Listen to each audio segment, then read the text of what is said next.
Hello? You play to win the game. You don't play to just play it. What's that? Playoffs? Don't talk about playoffs. You kidding me? Playoffs? I just hope we can win a game. Get out there, play hard, enjoy those games. Welcome in to Go Big or Go Home. I'm Old Man Troy, joined by the marvelous youngster Kevin Cunningham, a.k.a. Kid Cunny on Twitter, a.k.a. Dog Walker. How's the little pup doing? She's doing good. Turned 11 the other day, almost a week ago, I guess. So, yeah. Still call her a pup. She's good. Still call her a Yeah. pup. I call all dogs a pup. Doesn't matter if they're Correct. 16 years old, 17 years old, they're all pups. Yep, I agree. Well, How about you? I know she had some issues. What was it, a few months back? You had to take her to the vet? Yeah, yep. But she's good. She is bueno. Well, that's good. Yeah, I know, because I texted you, and I'm like, where the heck's the youngster? Got to walk the dog. Take the dog out. She joins us once in a while on the show, too. Every once in a while, when you say something that she doesn't like, she will join the show. We haven't had her on the show in a while. But No. With my wife home 24/7 because she works from home, and then I close my doors off, and so the dog's usually with her, and so there's not as much to frantically bark about randomly. So. No, I'd rather have the dog barking at me than the wife barking at me. I'll tell you that much. That is true. All right. Well, we got big news. We actually have big news in the Big Ten. Youngsters are coming back. They're playing football. I didn't think it was going to happen. I did not think it was going to happen. They're going to make it happen. It's going to be 9 games, and we'll talk about it on the show. And then we're going to do a little bit of NFL preview, like we started last week. We thought that would last for a long time, but then all of a sudden, the day after we recorded, there's the Big Ten saying they're playing football.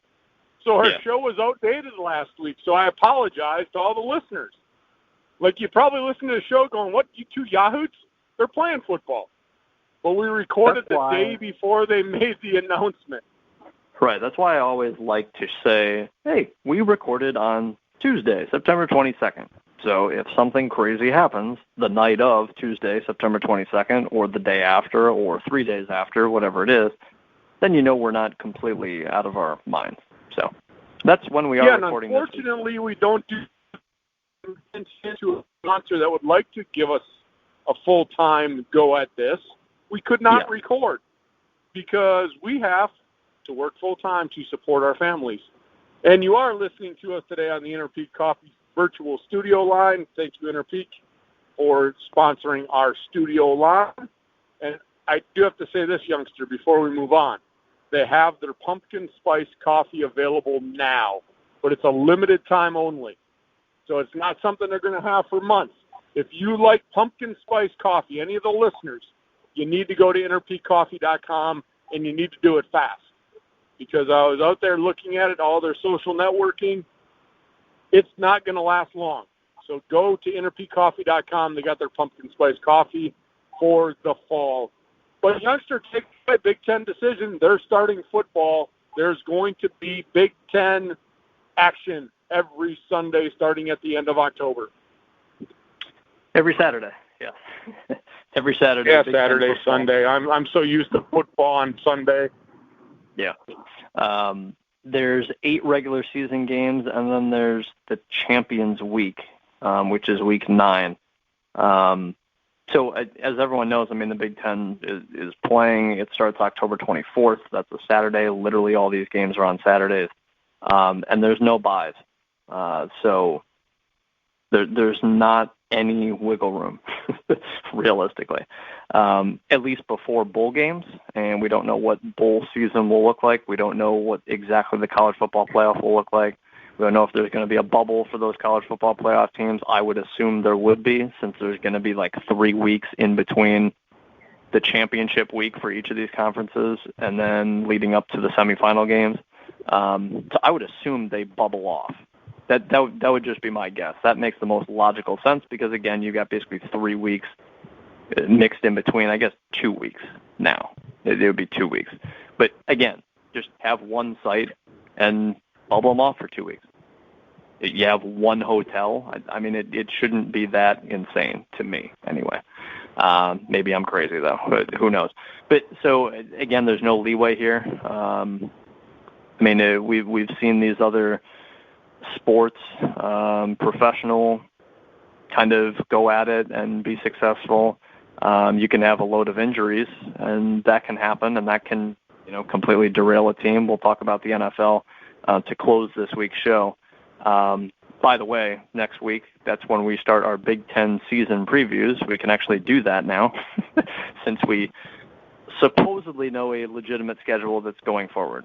And it appears more solidified than the first schedule that came out, which, we kind of talked about for one show, but we didn't get into any season previews at that time. So for the next 4 weeks, we have 4 weeks until the Big Ten season truly starts again. We're recording this on September 22nd. Yeah, and it might change kind of our outlook and our outcome as far as where Big Ten teams finish.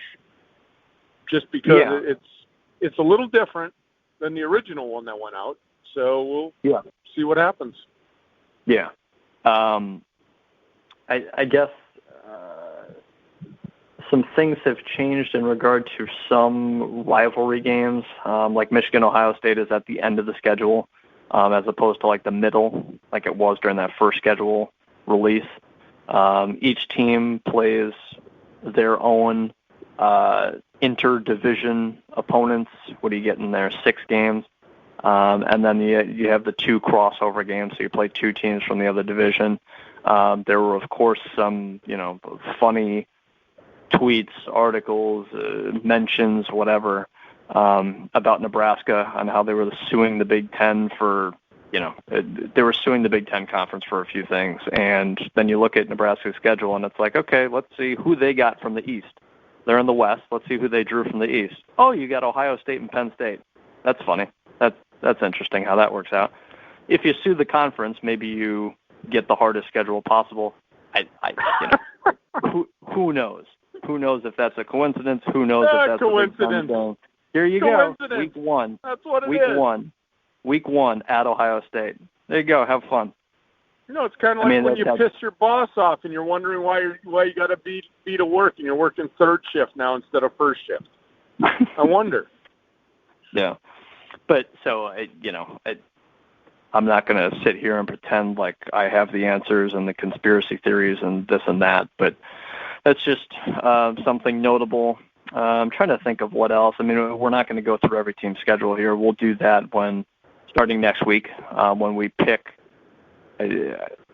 Maybe we could go kind of split off into divisions, like do 3 or 4 teams from the West 1 week, and then the next week do the other 3 or 4 teams from the West, and then the following week, do 3 or 4 teams from the East, and then conclude. That's how we did her last year, youngster. We started at the bottom, went halfway through, and then we took the top half and switched over to the other division. That's what we're going to do this year. There you go. I think that'll work. There you go. Breaking news. So, yeah. As far as any other things, I mean, is there anything, I don't know how much you looked at the schedule, Troy, I'm assuming not a ton. Is there anything you're somewhat interested in? I mean, I'm just staring at I am staring at it. It is staring me in the face. I was kind of jumbled there. It's staring me in the face right now, but there's nothing, again, like some rivalry games, the whole Nebraska thing. I don't know what the toughest draw would be for East teams to the West. Wisconsin would be in there. And then I don't know if you throw Iowa in there. I don't know if you throw Minnesota as that other team. What would you, who would you say, Troy, if you had to pick right now, who the top 2 teams in the West would be? So you got Wisconsin, Purdue, Northwestern, Nebraska, Minnesota, Iowa, Illinois. Who would the top 2 be? Wisconsin. Well, Wisconsin will be near the top. I mean, that's a given. I mean, you look at that division, and then honestly, from there, I think you could throw those teams in a bag and pick a name out. I mean, you look at what Minnesota had, that great run, but look what they lost. Look what Minnesota lost. I mean, I'm sure they recruited well, but again, you're now looking at it. Okay, you have these kids in camp. You don't have them in camp. they're training, they're not training, blah, blah, blah. You have to replace a lot of NFL talent on that Minnesota team. I mean, I think they'll be good. I think the coaching staff is good. I think it's solid. I'm sure they did a good job recruiting. So, yeah, they could be near the top. But I really think what they did last year is kind of magical. Kind of like, I'll say it this way. Loyal listeners know that I'm not a huge Ferentz fan at Iowa. Wins every 3 or 4 years. I got to see the year-to-year results of Minnesota before I start saying this is a consistent team at the top of the Big Ten. It happened 1 year, and I think some of it was magical. They had some really good players. We'll see what happens come this year. So you could put them, in that mix. You could put Iowa there. I mean, Iowa's always tough. But again, now, how many fans are going to be in the stands? Yeah. That is the one thing that when you look at this season, go ahead. It seems like, Troy, at least from the NFL perspective, / other sports in general across the world, I mean, it seems like 25%. That seems to be like the max so far anyway. I mean, we don't know what things will look like in, November, December, obviously, but it seems like 25%. So, I mean, real home field advantage, it's not what it once was. Like going into Penn State and facing 100,000 fans at, 9 o'clock at night, that's not happening. So it'll definitely be different. Well, and that's where the talent is going to take over. And when I look at, Penn State, Ohio State, Michigan, those teams, other than playing themselves, are more talented than the other teams. And when I look at the other side of the division, Wisconsin is more talented than most of those teams in that division, if not all. Yeah. And so now you take away home field advantage, and in college especially, I really believe in college, playing at home can give your team a spark. You have 50, 60, 70,000 rabid fans cheering your team on out of the tunnel. When you're a 20-year-old kid, how does that not get your heart pumping? Now it's going to be a, woo-hoo, go Badgers, go Badgers. I mean, and then jump around at the end of the third quarter. How does that not get you excited to play 15 more minutes of football? Yeah, they can play the song, but you're not going to have all those fans, all those students cheering. And every stadium has their little nuances.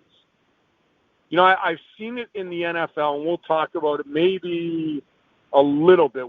We don't get real off the tree trunk on this show with the NFL. We pretty much go right down the schedule. But I've seen it in the NFL, youngster. I look at it, the Saints, and I'll use the Saints for an example. I think pure home field advantage. Never bet against the Saints when they're playing at home, right? Yeah, and you would probably agree with me. In a normal NFL year, you could expect the Saints to go 8-0 at home, correct? Or am I wrong? Right. No, I would agree with that. Now, there's no fans there. So is your team as good as the Saints? Can they match up with the Saints? Yeah, I'm looking at the Packers going to New Orleans. When the schedule came out, I'm like, holy good Lord. Week 3, New Orleans, there's a loss.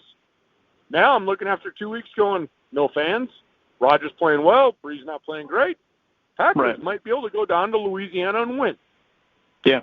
Seattle, another, you look at Seattle. Yeah. New England hanging in with Seattle last week. If the fans were there, I guarantee there was probably a little more, as a lot of teams are calling it, a little more juice in the stadium. Yeah. I think it is more relevant in college football. So I really expect the top teams to win and the mediocre teams to be mediocre. I don't see a lot of upsets happening in this schedule.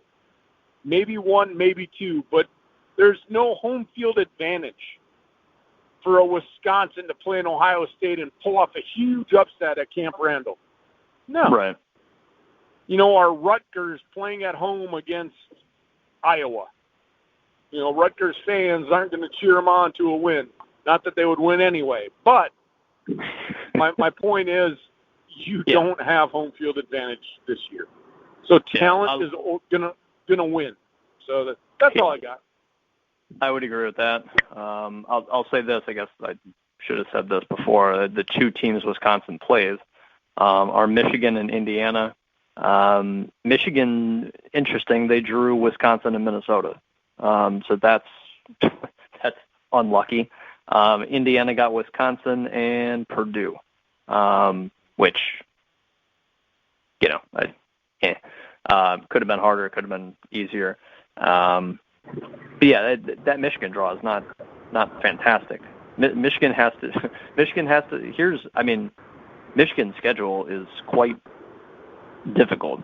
First week, you play at Minnesota, then you play Michigan State rivalry game, then you play at Indiana, which is not easy. Then you play Wisconsin, then you play Rutgers. There's your obvious winnable game. Then you play Penn State, you play Maryland. Okay, there's another easier one. Then you play Ohio State. I mean, like 5 of those, 6 of those they could lose. They could legitimately lose 6 of those games. That would not surprise me. So, but we'll see. Obviously, we'll run through these teams starting next week. The only other news really that I wanted to point out, Ohio State had a couple of guys. They had a guard, Wyatt Davis, probably a month ago, said he would opt out of the season if there even was a season at that point, and he was going to, get ready for the NFL draft. Sean Wade, Ohio State corner, said the same thing basically a week ago. As of today, as of we're doing this show, both guys are saying they're committed to coming back to Ohio State and playing for 2020. Which that's fantastic for Ohio State. You've got 2 potential first-round talents there, 2 starters, quote unquote, coming back. So, some guys are opting out because of health reasons. Some guys are opting out because they just want to straight up prepare for the NFL draft. To me, there's not too many of those that are just straight up, I just want to get ready for the draft. Because there's only so many guys that know they're, top 3 round worthy, guys solidified in the first round completely that are just like, yeah, this is a complete, pointless season for me. There's not many of those guys, realistically.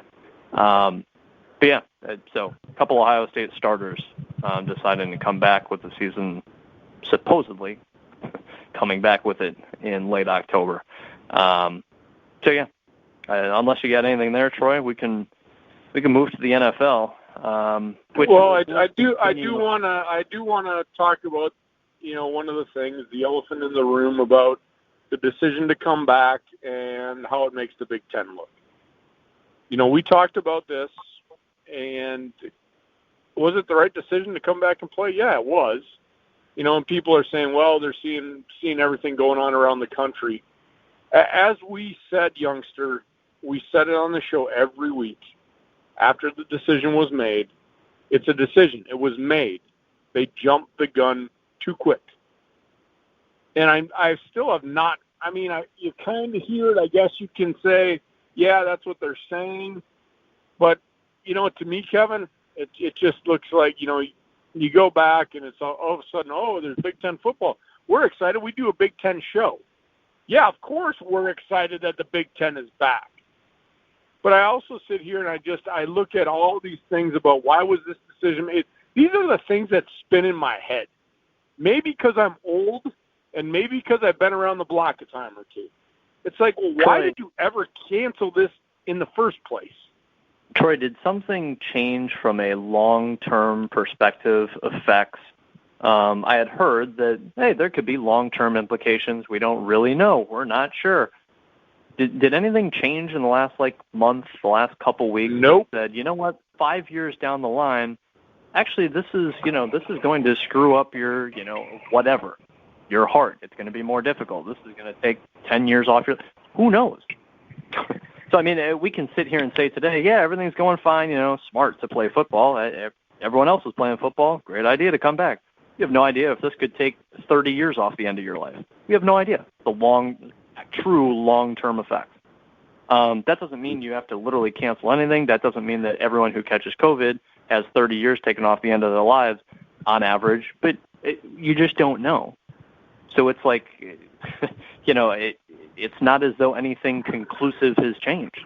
It just appears as though football can go on without it completely spreading throughout the player universe of that sport. I'm going to share this, though, youngster, and I'm not going to share the university, but it is a university in Wisconsin, but I'm not going to in the University of Wisconsin system. But you're talking about cases of using tower dorms. If you remember UW, it's not UW-Whitewater I'm talking about, so I'll eliminate them, our great school of UW-Whitewater. But you remember Weller's Hall, right? The tower dorm. Yeah.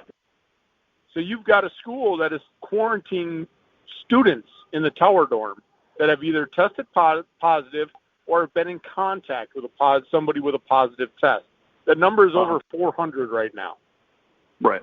So, I'm not just pointing. And again, I'm just not throwing the school out because it's not the only school. There's a lot of schools where the student population is testing positive, and it's because they're college kids. I've got a 21-year-old daughter, a 27-year-old son. You're telling me that I'm going to have any control over whether or not they want to go do something outside in public? No, right. I'm not. Not going to happen. These kids are now away from home. They're going to go out and they're going to party with Susie Sorority and Freddie Frat Boy. They're going to do it. They're not going to sit in their dorm room. You're going to see these outbreaks. And so that is why all these things spin in my mind. Like you and I still go back. Like I'm just this whole thing. And then Trump, I got to laugh at this. And we don't get political on the show, but I'm laughing.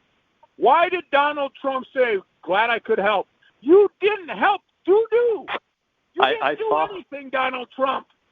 Troy, I saw an ad. I was watching some show with my wife, and there was an ad, and it was a 15-second given ad of Donald Trump. Basically, it was him saying, hey, I helped bring Big Ten football back. Vote for me. And honestly, I thought it was hilarious. If we called Donald Trump right now, I guarantee he couldn't name all the teams in the Big Ten. Guarantee it. He probably doesn't even know. Guarantee he could not name all the teams in the Big Ten. No. He didn't help crap. Oh. Well, but my whole point to this is, Kevin, I just look at it and go, I'm glad Big Ten football is back. For them to, I just wish, and I talked about it, 2 weeks ago, instead of canceling, I wish they would have just postponed the season. I was going to say, too, Troy, I think they did technically postpone it. It was just we'll plan on something in the spring. I thought I saw the word postpone recently. Following Big Ten postponement, it's returning. Something like that. But, regardless, saying you're, not playing in the fall, that's, call it what you want, postponement or cancellation. But if you say you're not playing in the fall, then you're not playing in the fall. And then, here we are, we're going to be playing in the fall. So, I hear you. Yeah, it'll be interesting to see when all these teams are out there. And I know the Pac-12, and then we'll wrap it up and get to the NFL quick. But the Pac-12 is still battling government right. regulations about being able to play. So they can play all they want, or want to play all they want, but by law they cannot play. They are not allowed to play by law. So they're battling that. And, I just look at it, and it is what it is. I'm glad Big Ten football's back. Looking forward to it. I just think it's going to be one of those seasons where the teams with better talent are going to win this year, just because I don't see any major upsets happening. I really don't. With no home field advantage, I think it's going to be top tier teams. You look, you got Penn State, Michigan State, Ohio State. Yeah, would Michigan beating Ohio State be an upset? I guess you call it an upset. But I'm talking about top teams playing the bottom tier teams, Kevin. I don't think you're going to see a lot of upsets. Yeah. Fewer. Yeah, I would agree with that. By the way, for the fans listening, we have been doing, NFL talk, kind of previewing the weeks ahead, giving our locks of the week. We gave 6 in week 1. We went 3-3. And then we had 3 last week. We'll go over that in a second. And then we preview the week ahead, give our locks of the week. Bada bing, bada boom, that's the show. With Big Ten coming back, we're going to do season previews, like I mentioned before. We'll do 3 or 4 teams, for the next 4 weeks leading up to the Big Ten season. But we still plan on doing these locks of the week. We'll probably have to, breeze through it a little quicker. But regardless, especially when Big Ten games are happening, we'll see what happens. But for now. Yep, and we will bring it to the fans on the Inner Peak Coffee virtual studio line. How about a word from our sponsor, Youngster? That's exactly what I was going to do. You read my mind. Inner Peak Coffee wants everyone to have access to a wide variety of gourmet coffee that isn't found in your local grocery store. Check out the selection at innerpeakcoffee.com. Always free shipping. If you do choose anything, buy anything from innerpeakcoffee.com, there's always free shipping. And use the promo code SPORTS for 10% off your entire order. So, and make sure you order the pumpkin spice coffee. Limited time. Call. Limited time only. All right, let's get into it, Youngster. Week 3. By the way, just letting you know, when we do our locks of the week, I am in the CBS Parlay Pick'em pool. I have to pick 5 teams. So if we don't lock 5, then I just randomly pick the other ones. If we lock them, I've been putting them in the CBS Parlay Pick'em pool, just so you know. There you go. Just thought I'd give you a random thought there. There we go. Week 2. So again, week 1 we finished 3-3, dead even. Okay, that's better than we've been doing in our Big Ten locks of the week the last couple of years. Week 2 we had 3. We had Minnesota +3. That was a complete dud. Minnesota lost 28-11 to the Colts. Yep. That was terrible. We also had the Rams +1, and the Rams won that game. I know they covered. What's the final score? 37-19 over Philly. So that was, fantastic for us. And then Seattle -4. I was laughing about this all week long. They're going to win by 17+. This is a joke. And yet it came down to the 1-yard line, and Seattle still covered. They won 35-30. Oh, yeah, we still won that lock, not by much. Absolutely. Yeah. So we are correct. But as with sports, if you're truly previewing a game, you can say, Seattle's going to blow them out. I'm going to bet Seattle on the points. Technically, I'm right. I wasn't really correct about how the game would go. I thought Seattle was going to blow them out. It don't matter that Cam Newton got stopped at the 1-yard line. At the end of the day, we won. We won our lock of the week. I know. All I'm saying is I was wrong in how I thought the game would play out. I think everyone knew Seattle was going to win that game at home. They should. That's why they were favored. But I was wrong in the way I thought the game would play out. So I just wanted to, I can sit here and take credit and say, oh, my God, yeah, look at Seattle. Oh, bury Seattle on the points, put money on that. At the end of the day, I was wrong on how that played out. So that was a fantastic game. I only got to watch the fourth quarter of it because of work. But regardless, Well, we'll see how this New England team rolls out, Kevin. But after 2 weeks, I have no idea what Bill Belichick has fed Cam Newton. I've been wrong. I've been wrong on Cam Newton. And I kind of have been, too. I said, look, I'm not saying Cam Newton's going to take him to the Super Bowl, and I'm not changing my mind after 2 weeks. I'm not overreacting. But as everybody's saying, Cam Newton's playing with a chip on his shoulder, and I think Bill Belichick's feeding the chip. He's feeding that chip. Because Cam Newton's playing really good football. Now, I look at the Patriots roster, though, Youngster. It is not filled with overwhelming talent. And some guys opted out on defense. Right. But this Cam Newton signing is a bargain and a half for Belichick, and I guarantee he's got, in bulk, food to feed that chip on Newton's shoulder. I did not think Cam Newton would play this well in the first 2 weeks at New England. I just said he'd be there. I said he'd be there. I didn't think he'd be playing this well, though. And he's playing good. Not like all pro quarterback things. Right. But better than I thought he'd play. Okay, move on. We got to go quickly. We're not gonna hold the fans up on this. No, Thursday night football. Actually, I have to switch where I'm reading this from, but it's Dolphins at Jaguars. I'll let you guess the line, Troy. I've got to pull it up here. Dolphins at Jaguars.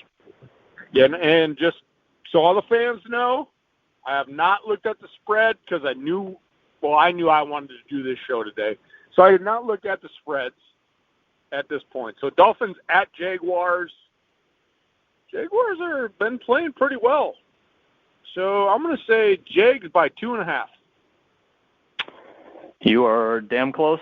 It's Jacksonville -3, which I almost would favor Jacksonville. As a better youngster, as a better and a gambler, I hate when they put the even numbers. Yeah. I hate it. 3, 4, 7. Yeah, I agree. And usually they give the home team 3 points, so they're calling this a pick'em game is really what they're doing. I don't know. I was going to say I don't know how, again, I would assume you're only giving teams like 1, maybe 2 points advantage for home field as opposed to 3, 3.5, 4. Like Seattle Sunday Night Football, you want to give Seattle 4 points. I think that's fair. I think instead of a touchdown, you score a field goal at some point, potentially because of the fans. You want to give 4 points in their favor there? I get it. Some people think that's ridiculous. I don't. I really don't. Well, there's no home field advantage anymore. Even the stadiums are letting fans in. You got 15,000 fans. Right. Like I said, it's going to sound like this. Go, Pack, go. Go, Pack, go. Yeah. Not like, go, Pack, go! Go, Pack, go! I mean, I've been at Lambeau Field. It gets crazy in there. Yeah. 15,000 fans spread out, social distancing. Go, Pack, go. Good luck doing the wave. It's not happening. Yeah. So there is no, like I just said, we'll get to that game later. Packers have to go to New Orleans. But in this game, Kevin, I'll tell you what. The Jaguars supposedly are tanking to get a quarterback. You could have fooled me. Yeah. You could have fooled me, and you're a Titan fan. Yep. Jaguars pushed your Titans to the limit. Yep. I had to change my Twitter profile photo for a week. I had a friendly bet with a friend, and if Jacksonville covered, I had to change my photo. If the Titans covered, the other dude had to change his photo. Jacksonville covered. Granted, I didn't think Tennessee would cover, but it was a friendly bet. It is what it is. So I changed my Twitter photo for the week. And Jacksonville won in week 1. Yeah. I mean, this is a team that supposedly was going to go 0-16 to get a quarterback. Gordon Minshew, maybe he's got a chip on his shoulder, too. I'm taking the Jags at home against the Dolphins, Kevin. Yeah, absolutely. -3, I wouldn't lock it. No, I'm not locking it. It could be 21-20. It could be right. I mean, it's 17-14. That's a push. It could be 28-27. Yeah. But I think the Jags win this. I think the Jags go to 2-1. Yeah. 2-1. I agree. Dolphins move to 0-3. I expect that as well. Moving to Sunday. Titans at Vikings. This is interesting to me. It's not interesting, youngster. It's interesting to me because I'm a Titans fan. I know it is because you're a Titans fan. But the Vikings are poo. They literally put a diaper on and they're poo in the bed. That's what they're doing. But the line for those Titans at Vikings, I'm going to say the Titans are favored on the road by 2.5. Ding, ding, ding, ding, ding. Perfect. You hit it right on the head. I'll tell you, the old man's not bad when it comes to that. That's the second game you've hit on the head so far this year. Oh, by the way, I got to tell you this. Oh, by the way, last week in the ESPN against the spread pick'em, I was 12-4. Just letting you know. That's money right there. That's money if you go 12-4. So yeah, Tennessee -2.5. Oh yeah, I'm in the 97th percentile for the contest too. So that means I'm way up there. I'm way up there. Sense. Yeah. Yeah, because week 1 I was 11-5. That's also very good. This game, I will say this very quickly because I'm a Titans fan. The Titans should be favored up until week 11. If you look at their schedule, there's no reason why they shouldn't be favored up until week 11. Week 11, they play at Baltimore. they won't be favored as long as Lamar Jackson is still healthy. So that's this. Again, I think Tennessee could become clearly the third best team in the AFC. Tannehill, last game, Tannehill had 4 touchdowns, completed 75% of his passes to help, outscore the Jaguars and win 35-30. That was all Tannehill. It was not Derrick Henry running for, 50, 60 yards, whatever he did. He continues to be pinpoint accurate and not turn the ball over, let the defense do their thing, even when the defense gives up 30 points. Tannehill's completing basically 3/4 of his passes and not turning the ball over. He's also had 9 straight games of 2+ passing touchdowns. 9 straight. And youngster, I will interject here because we talked about the big money he got, and people are laughing at it. And I've said that on the show. He got his money because he fits the system. He fits the system. And, by the way, you got a guy named Brown that's not playing right now. Thank you very much. Yeah. Because in my DraftKings best ball thing that I told you I got in, I've got Brown in almost every single one of those. Yeah, that's Brown needs to get back on the field, but I'll tell you what, he's going to Corey Davis, and Corey Davis is having phenomenal start to the season. I'll tell you this, youngster, I'll just give you my result now. Jaguars cover. Jaguars go to Minnesota.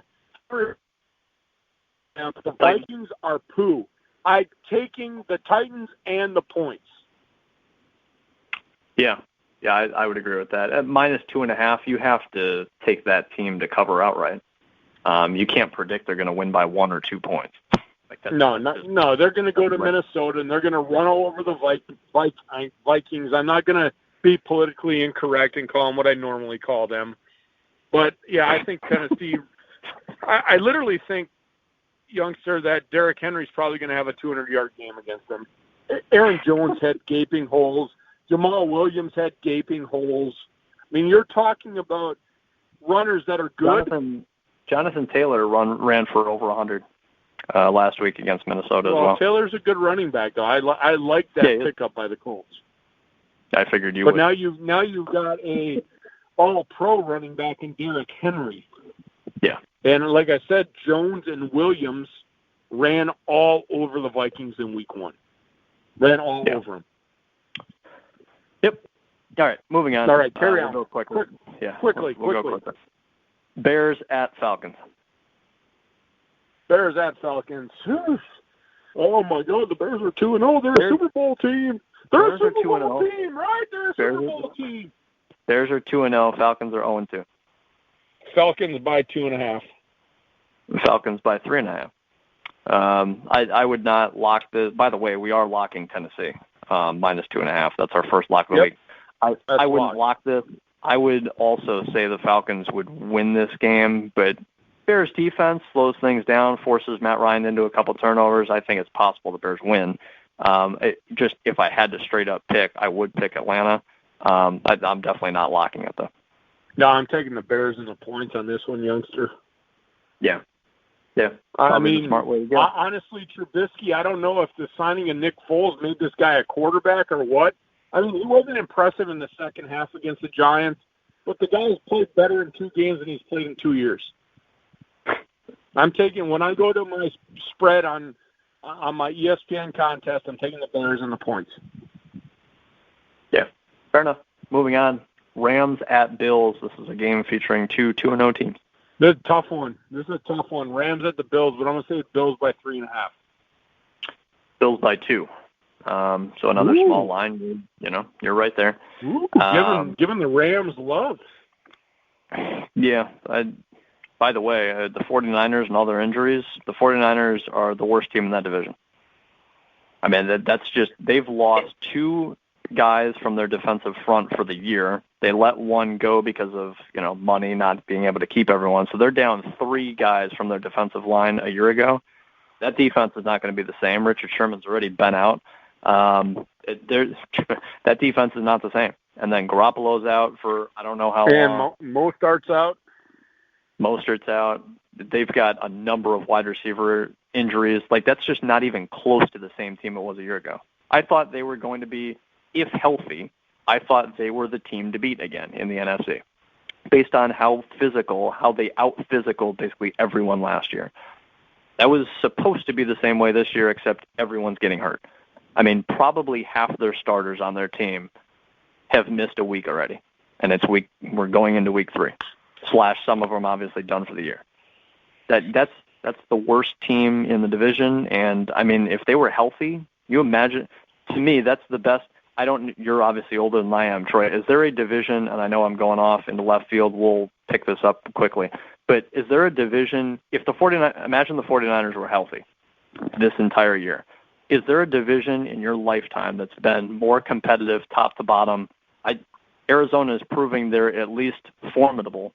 Is there a division in your life history that's been top to bottom, 1 through 4, better than this one?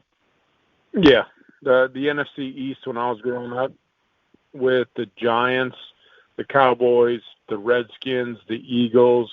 Well, the Cardinals were in that. You got to remember, when I was growing up, it wasn't a 4-team division. If you go back to the 80s, and you'd have to go back and look, and any fans that are younger, go look. When I was growing up, that NFC East division, the New York Giants had Lawrence Taylor, the Washington Redskins had Joe Theismann, the Philadelphia Eagles had Jaworski, Carmichael, and then you have the Cowboys that were the Cowboys of the 80s. That division right there, that NFC East, yes, youngster, they had teams that were like, whoo, you're the third best team in that division. You're like, you could be the best team in the AFC. So there was a division growing up that was the NFC East. It was very good. Fair enough.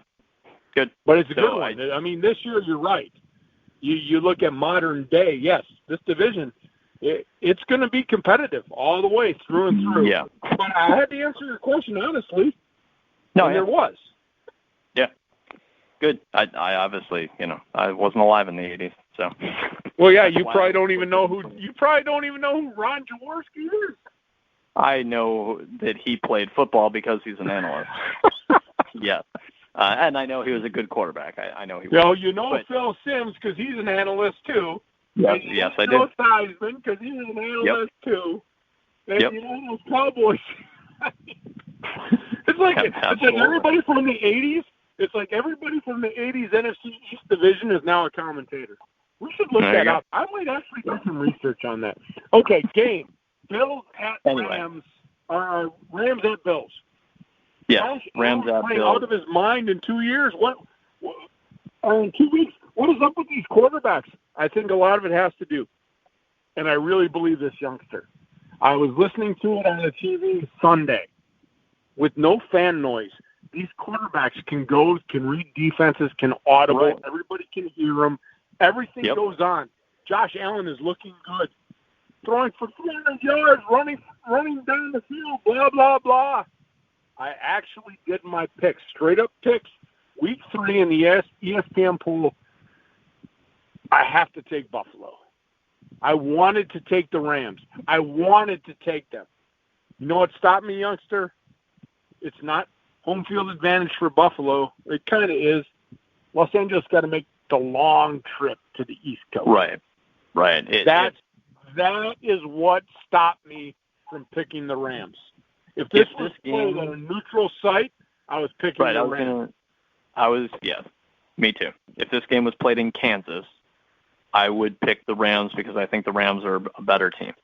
But Buffalo at home, Josh Allen playing really well. By the way, most quarterbacks, if they have big years, if they have average years, if they have up and down months, usually the first month or two, they're better than the last month or two. Part of that is weather. Part of that is you're playing when it's 70, 60, 80, not when it's 20, 30, 0. Like that's a thing. Like it becomes a little more run-centric. It favors those kind of teams as opposed to deep downfield, gunning the ball 50 yards downfield. Can't do that as much when it's 20 and blizzarding in Buffalo. You just can't. So we'll see. Obviously, but yes, Josh Allen has been unbelievable these first 2 weeks. But yeah, I'm with you. I'd go Buffalo if I had to. I wouldn't lock this at all because, again, I think the Rams are slightly better overall. Yeah, no lock on that. Like I said, I wanted to pick the Rams. If they weren't traveling across the country, I wouldn't have picked the Bills. Yeah. Moving forward, we've got like 12 games left here. Washington at the Washington football team at the Cleveland Browns. Cleveland by 6.5. And I don't understand this. You're basically right on. Cleveland -7. I don't get this. Maybe people think Washington was a joke, and then they played Arizona and they lost, and it's like, yeah, they still suck. I still think they have a real D line. I still think the Browns' offensive line is fine. I still think Baker's in over his head as far as how athletic he is. So I think this is closer than a 7-point game, and it really wouldn't surprise me if Washington won because of their D line causing havoc for Baker. I don't think that's crazy. I think this is a top 5 defensive line getting after the passer. I think Baker is playing like a bottom 5. I mean, he played well against Cincy. What quarterback doesn't? I really think Washington makes this a serious game. I would take Washington in the points. That's just me, though. Yeah, that Washington defense, youngster, I think people are laughing at Washington just because of the fate of the franchise and all the name change and everything going on, and nobody really giving Haskins a benefit of the doubt. There's no talent on that roster right now offensively. I mean, there's guys. McLaurin's pretty good. But offensively, they're not going to score a lot of points. But, man, that defense gets after you. They stay in games. Yeah, I'm taking Washington in the points. That's a big line. And again, I wasn't being sarcastic with the 6.5. I'm thinking, okay, well, Cleveland went out last Thursday, looked real good against a Cincinnati Bengal team that, yeah, you know what? Guess what? Guess what, Cleveland? You have a franchise quarterback for 3 years. You have a good defense. You should beat Cincinnati. And Burrow kept them in the game. Yeah, he was fantastic. I am not jumping on this Cleveland Brown bandwagon. I'm really not. No. I'm going to take Washington in the points. Washington keeps it close. We can move on. So we're locking that? Lock her down. I'll put her in the CBS parlay poll. There we go. Moving on, Raiders at Patriots. Man, that's a tough one. Both teams playing well. I mean, I know New England lost to Seattle, but they're 1 yard away from being 2-0, and Vegas just dismantled New Orleans last night in their new stadium. Yeah. Ooh, it's at New England, though, and the Raiders have to travel across the country. So straight up, I'm going to pick New England. Point spread, I'm saying that the odds makers are going to say New England by 3.5. New England -6.5. Ooh, that's kind of a lot. Yeah, that's a lot to me. I think the Raiders keep it closer. Wouldn't shock me if the Raiders won. So if I had to pick, I'd take Oakland in the points. 6.5 is tricky because New England wins by 1 touchdown, they cover.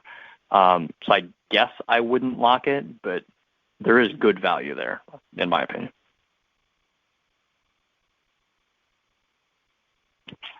What was that, youngster? I'm sorry. You kind of cut out on me. I was just saying the Raiders plus 6.5. That's the way I would go if I had to bet it. I wouldn't lock it just because it's easy. If you think New England's going to win, they can win by a touchdown and cover. So I wouldn't lock it. But if I had to, I'm not going to lock. I'm not going to lock it. But when I look at my polls, I'll probably take Raiders in the points. Yeah. All right, moving on. 49ers at the Giants.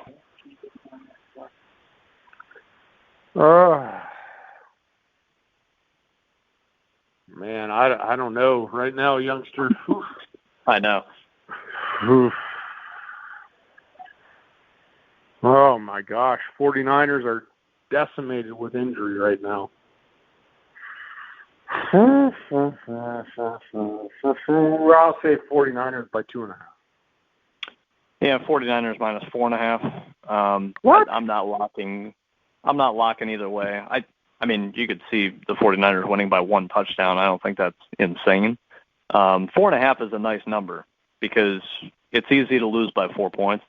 There's a lot of different outcomes where that's a common score. So 4.5 is a decent little chunk, but again, I think it's possible the 49ers beat the Giants without Saquon Barkley for the year. I think it's possible they win by a touchdown, so I wouldn't lock anything. But I guess no lock. What the 49ers look like. Yeah, no lock on that. Yeah. Moving on, Bengals at Eagles, 2 0-2 teams. There's another team that's been pooing the bed. Those Eagles, I mean, they're decimated at wide receiver. So you got wide receivers running around again that might have worked in a car wash last year. I know Miles Sanders was out in week 1, played okay in week 2, but that Eagles defense, man, that's not very good. I thought it was supposed to be good. They went on and got free agents. Whew. I'll say the Eagles by 2.5. Eagles by 6, which... What? It's a lot. I think the Eagles, I think the Eagles should win the game. It's hard to take the Bengals going on the road too often, but I think they found their franchise quarterback. I think they found their next, Carson Palmer type guy who's not maybe top 3 in the league, but he's a B+ level quarterback, I think, going forward.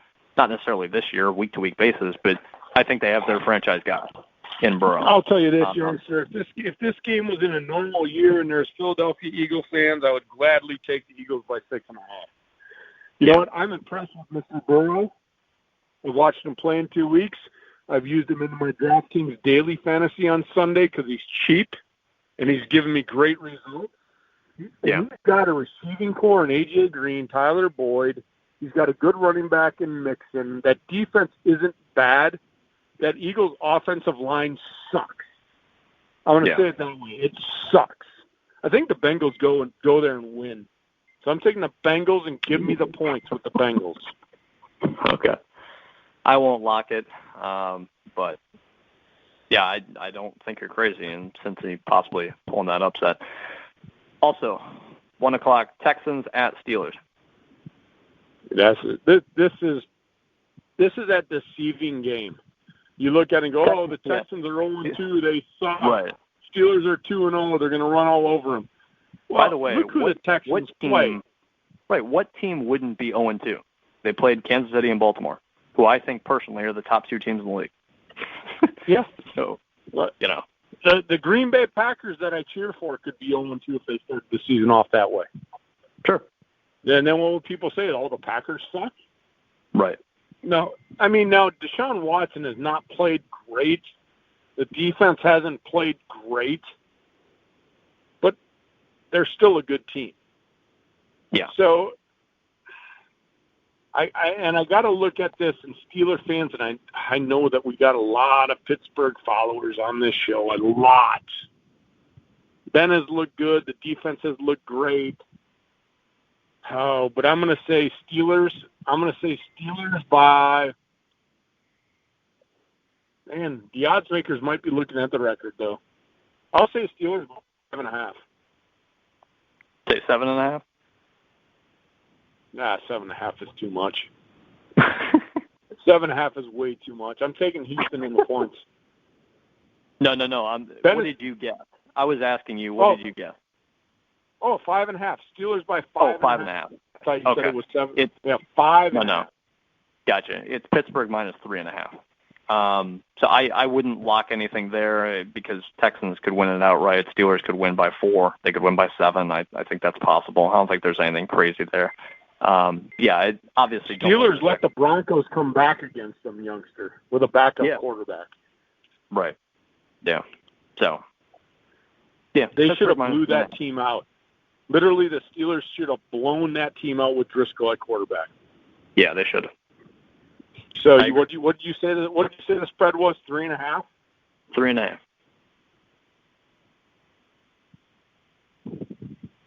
Did I lose you, youngster? I lose you? I'm here. Can you hear me? Yeah. Was it 3.5? Yes, 3.5. Man, in my jeepers. I actually might take Houston in the points when I do my against the spread picks. I mean, it's that close. I'm not locking anything by any means. No. But I think I might take Houston. And again, you're going to Pittsburgh. Ooh, normal season. I pick Pittsburgh at home all the time because of the fans. Fans are great in Pittsburgh. I lived out there for a long time. Those fans are insane, and they make that home field advantage. There's none now. I'm taking Houston in the points in my poll. I really am. Fair enough. No lock there. Moving on to the 4 o'clock-ish window, Cowboys at Seahawks. This game seems more intriguing than I think it really is. I've watched Mike McCarthy twice now, and now I know why I didn't like him. Now I know why I didn't like him. Cowboys should be 0-2. The Cowboys have Ezekiel Elliott, Dak Prescott, Amari Cooper, Gallup. They drafted C.D. Lamb. Mike McCarthy, how are you not scoring 40 points a game? How? Oh, they scored 40 last week. I'm talking consistently here, youngster. Yeah. I look at his play calling, his decision making. I really look at game 1 when he went for it on 4th down was 17-14. Right. You should have been conservative at that time, Mike McCarthy, and made it 17-17. But the ghost in your head from Green Bay are saying, you're a conservative coach. I'm going to go for it. And that's all we've heard about for 2 weeks is how aggressive Mike McCarthy is. But watch the whole game. The play calling is conservative play calling. How often have they went deep, youngster? I don't know if you probably don't have the stats. The Cowboys are going to get run over by the Seahawks. Literally run over. Russell Wilson has already claimed my Week 2 I am the NFL MVP trophy. The guy is unbelievable. DK Metcalf having spectacular year. You got Lockett. He's got weapons. He's got Carson. The defense is rejuvenated. I know that they let the Patriots go down the field. But here's the thing. I don't care what the spread is. I'm taking the Seahawks and the points, but I think the Seahawks are favored by 6.5. Seattle minus 4.5, so it's even better for you. Is what it is. There you go. I take Seattle. I don't know where you're at, but I don't think this is a game. Fair enough. I won't lock it because I'm unimpressed with Seattle not closing out the Patriots better. So I won't lock it. I think the Cowboys have the talent to lose by 3 or 4. So I won't lock it. But I'm with you. I think Seattle wins the game. They should win by more than a touchdown, realistically. Also, 4 o'clock window, Jets at Colts. Do we really have to talk about this game? I guess for the spread. No. Colts by 8.5. For the spread. Colts minus 10.5. I think the Colts are. I went high. That was my highest one of the day. That was the highest one of the day. Not high enough. This I still is think my the Colts. This is my Eliminator Challenge game of the week. And by the way, your Titans were my pick last week, and you are damn lucky they won, youngster, because I would have been pissed at you. Fair enough. This game, I'm not going to talk about it. I just think the Colts are overrated. But 10.5 is a lot. The Jets are terrible, though. They're looking like the worst team in the league at this point. 10.5 is a ton. I wouldn't put money on the Colts to cover 10.5 against anyone. If they do, this is the situation. But I'm not. No, I'm actually taking the Jets and the points. That'll be in my point spread game. I'll take the Jets and the points. On the straight up, I'll take the Colts. But I think the Jets will make it close. Yeah. Moving on, Panthers at Chargers. Two teams that are just lollygagging around. And I can't believe if Tyrod Taylor is going to be healthy that they're actually going to put him back in the starting lineup. Yeah, I know. I mean, did you watch him play? I don't know if you watched any of that game, youngster. I did. Couldn't. No. I'm like, you know what? I usually say, and you know, and you can agree with me, I usually say rookies need to sit on the bench and learn. But what are you learning from Taylor?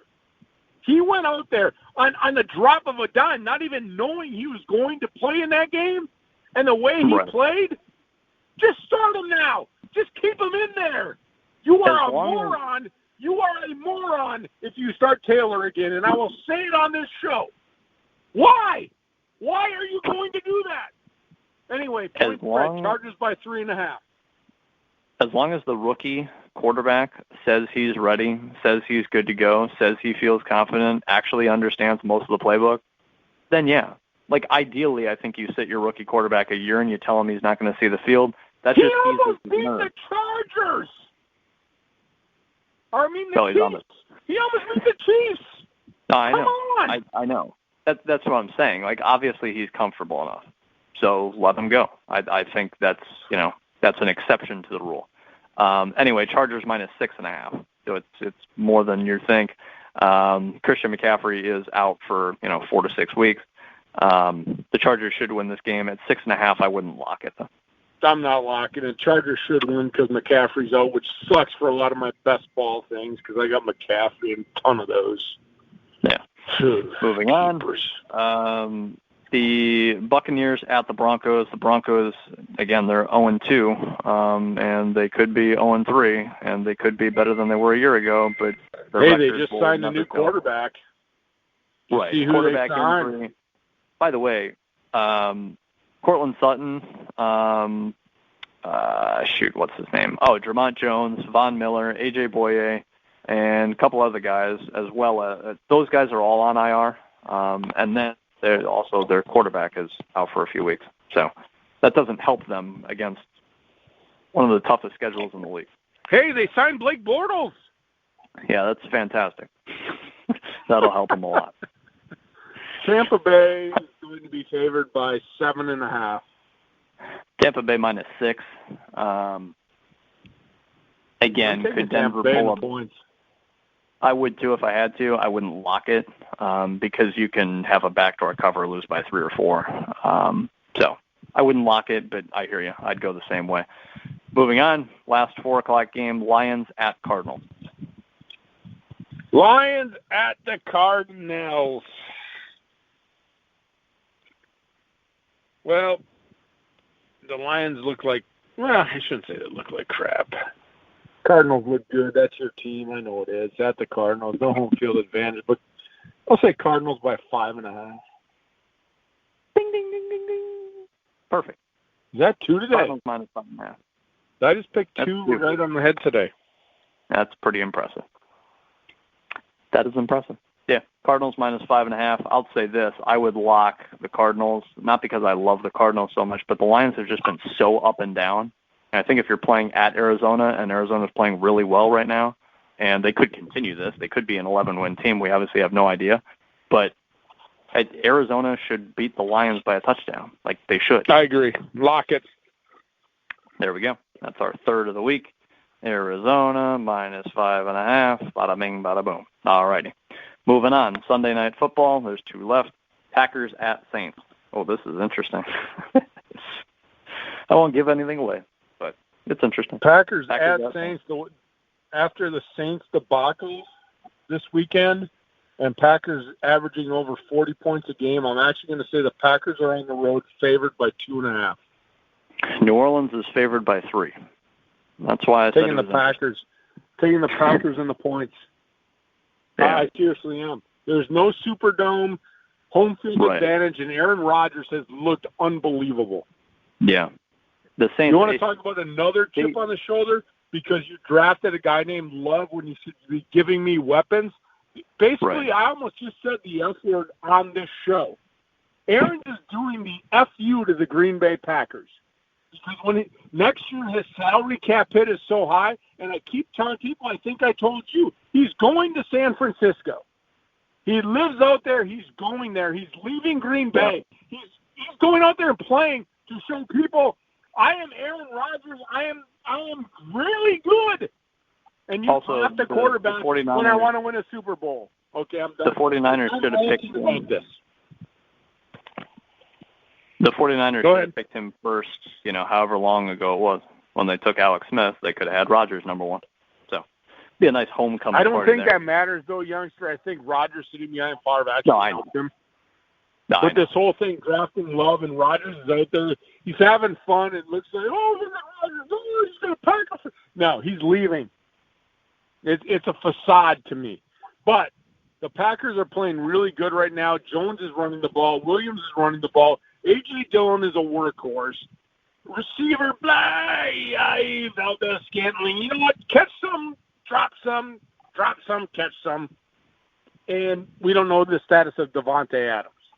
But I still think the Packers can go down to New Orleans with no crowd noise and dismantle the Saints. Yeah, the Saints defense looked really good against the Buccaneers. Looked like poo-poo last week. I think I'm taking the Packers in the points. I think it's probable that Michael Thomas misses the game for the Saints, too. I know he's ahead of schedule, but I don't – and even if he's ahead of schedule, if he plays, there's no way he's 100%. Jair Alexander is playing awesome right now. Drew Brees is averaging a little over 4 yards per attempt. I mean, he's not pushing the ball downfield at all. So no, that's because you have to have an offensive line to protect him, and the Packers can get at the quarterback. And I think his deep ball days are done. I mean, I think that's just a reality now. Yeah, they are. Guys, I'm with you. I'm willing to lock Green Bay plus. Lock in the Packers and the points. There we go. There we go. Last game, Monday Night Football. That's a hell of a game right there. Chiefs at Ravens. Oh, this is a good one. Chiefs at the Ravens. Oh, this is almost that Vegas line where you see the PK. Pick them.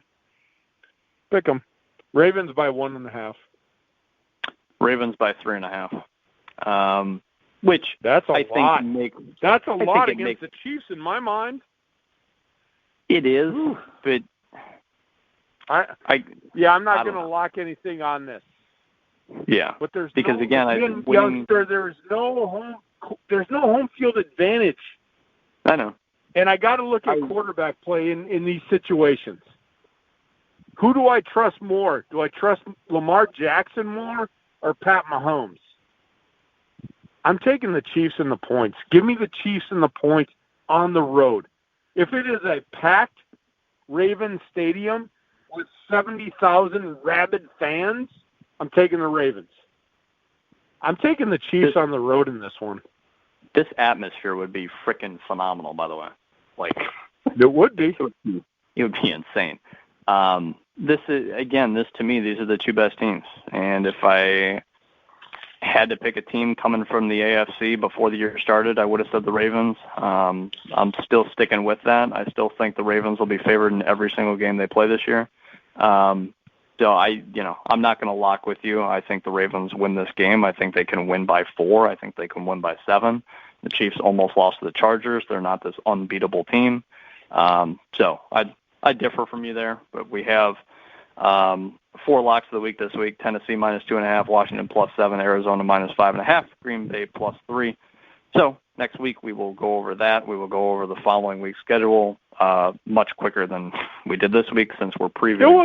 It wasn't that long. We were just over an hour on the show. So you know what, fans listening in on the Inner Peak Coffee studio line, we like to talk. We gave you some insight. We gave you thoughts.